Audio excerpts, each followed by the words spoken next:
इस वीडियो के अंत तक आपको इस पाठ से संबंधित संपूर्ण जानकारी व प्रश्नों के लिखित उत्तर मिलेंगे। नमस्कार सभी को, हिंदी कला केंद्र में आपका स्वागत है। अगर आप इस चैनल पर नए हैं तो पहले इसको सब्सक्राइब करें व बेल आइकन को दबाना ना भूलें ताकि नए वीडियो का नोटिफिकेशन सबसे पहले आपको मिले।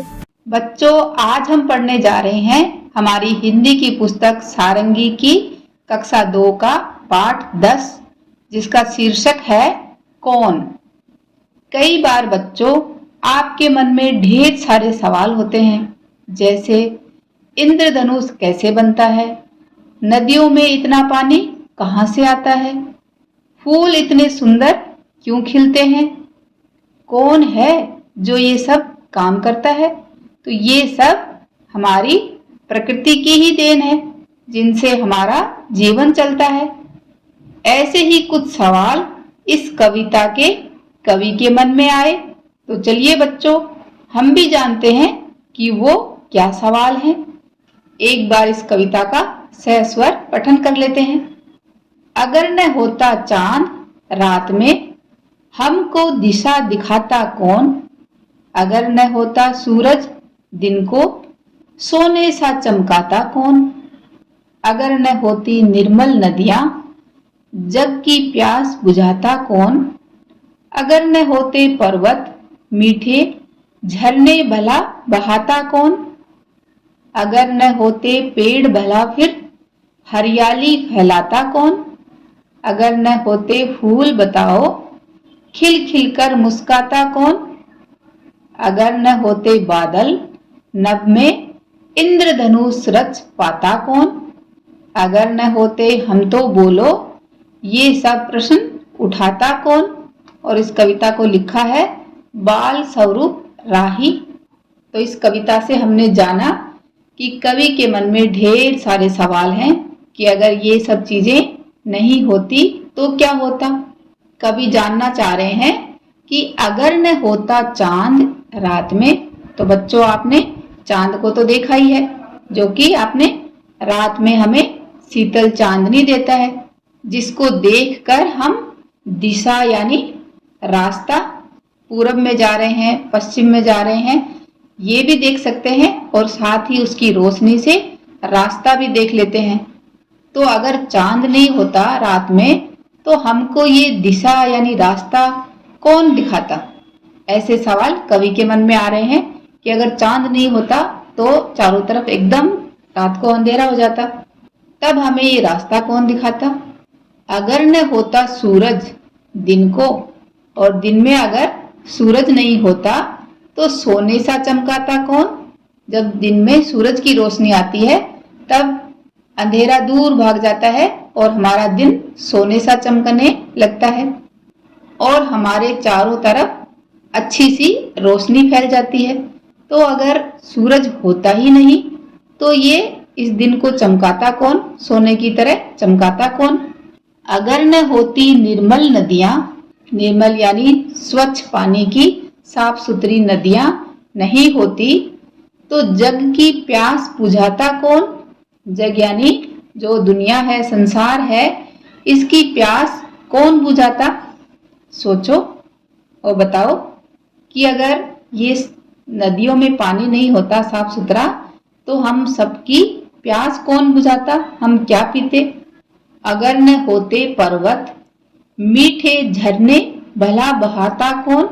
आपने बच्चों बारिश के दिनों में बहुत सारे झरने बहते देखे होंगे, जो कि अक्सर पर्वतों से निकलते हैं।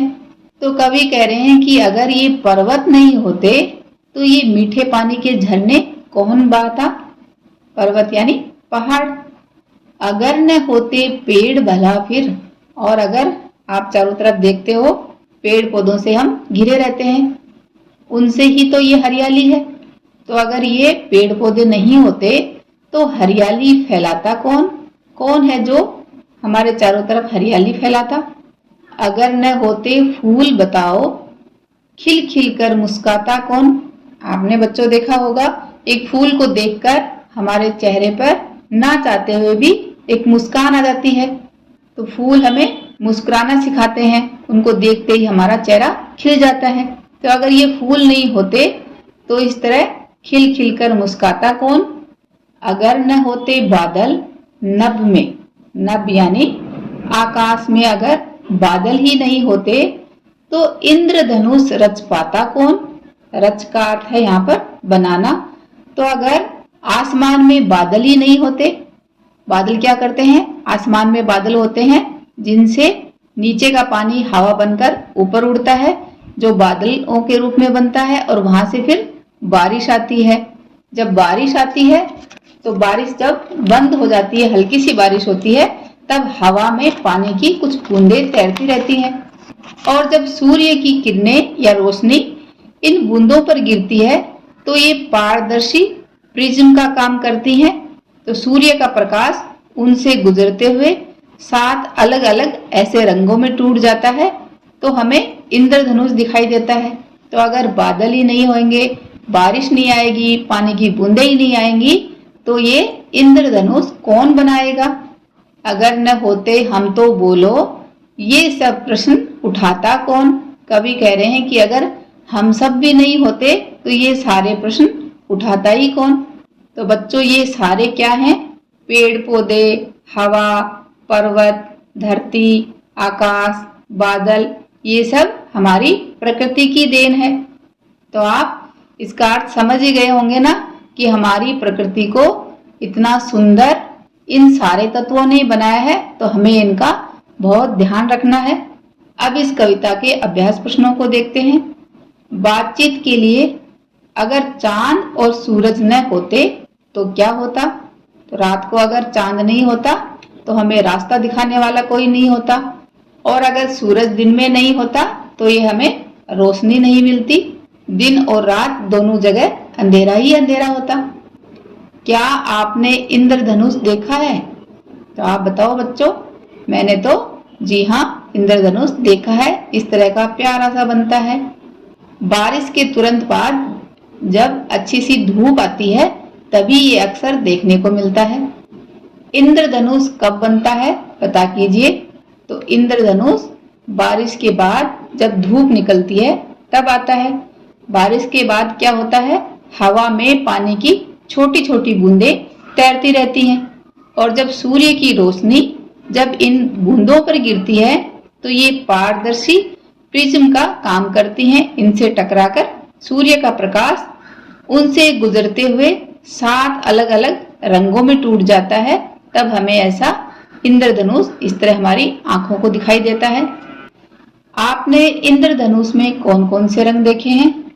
इंद्रधनुष में हमने बैंगनी, जामुनी, नीला, हरा, पीला, नारंगी और लाल रंग देखे हैं। ये देखो, इस तरह से आप अपनी अभ्यास पुस्तिका में बनाओ। सोचिए और लिखिए। इन शब्दों से प्रश्न बनाइए। जैसे आप कोई भी सवाल पूछते हो किसी को तो इन सब शब्दों से ही शुरू होता है वो। कौन, कहाँ, कैसे, किसने, किसके, क्यों, कब। कई बार इनको हम वाक्य के बीच में लेते हैं और कई बार शुरू में लेते हैं। जैसे आप कब आए, वह कौन है, वह कहाँ जा रहा है, आप कैसे हो, यह किसने बनाया, ये किसके पास है, मेरी पुस्तक किसके पास है, आप क्यों आए। और कई बार इनको हम शुरू में भी लगाते हैं तो दोनों ही सही हैं। जैसे कौन, कौन आ रहा है उधर से, कहाँ जा रहे हो, कैसे हैं आप, किसने किया यह सब। तो आप इसको ऐसे भी लिख सकते हो, यह सब किसने किया, किसके घर जा रहे हो, क्यों इतनी बदमाशी कर रहे हो, कब तक सोते रहोगे। कविता के आधार पर नीचे दिए गए वाक्यों को पूरा कीजिए। अगर पेड़ न होते तो हरियाली फैलाता कौन, अगर नदियां न होती तो जग की प्यास बुझाता कौन, अगर पर्वत न होते तो मीठे झरने भला बहाता कौन, अगर फूल न होते तो खिल खिल कर मुस्काता कौन। बच्चों, आप इस कविता को याद करो और अपनी अभ्यास पुस्तिका में लिखो, या ऐसे ही आपके मन में कोई सवाल है तो ऐसे ही वाक्य बनाकर लिखो। आप मुझे कमेंट बॉक्स में लिखकर भी बता सकते हो। इंद्रधनुष बनाइए और रंग भरिए। तो इस तरह का आप इंद्रधनुष बनाओ और उसमें सुंदर सुंदर इस तरह के सारे लाइन में रंग भरो, जो 7 रंग इंद्रधनुष में होते हैं। हर रंग के सामने अपने बारे में कुछ लिखिए, जैसे मेरी उम्र 7 साल है, मेरे घर में 5 लोग रहते हैं, मैं गांव में रहता या रहती हूँ, या मैं शहर में रहता या रहती हूँ, मुझे पालक खाना बहुत पसंद है, मेरा मनपसंद रंग गुलाबी है, मुझे बिल्ली बहुत पसंद है, मैं चित्रकार बनना चाहता या चाहती हूँ। अपने परिवार के 2 सदस्यों को चुनिए और उनसे कुछ ऐसे प्रश्न पूछिए जो आप हमेशा पूछना चाहते हैं। प्रश्नों को पहले ही लिख लीजिए, जैसे आप भाई बहन से पूछ सकते हैं कि उनका मनपसंद खेल कौन सा है, माँ से पूछ सकते हैं कि वे बचपन में क्या नटखट करती थी, क्या बदमाशी करती थी, और पिताजी से पूछ सकते हैं कि उन्हें छुट्टी पर कहाँ जाना पसंद है। और फिर कक्षा में आकर अपने दोस्तों को ये सब बातचीत बताइए। ऐसे ही अगर बच्चों आपको मेरे से कोई सवाल पूछना है तो वो आप कमेंट बॉक्स में लिखकर पूछ सकते हो। बच्चों इस कविता को एक बार फिर से पढ़ें व समझें। अगली बार जब भी बारिश हो तो बारिश के बाद इंद्रधनुष जरूर देखना, आपको बहुत अच्छा लगेगा। और अपना अनुभव आप मुझे कमेंट बॉक्स में लिखकर बता सकते हो। नदियों में पानी कहाँ से आता है, इस बारे में अपने बड़ों से जानिए।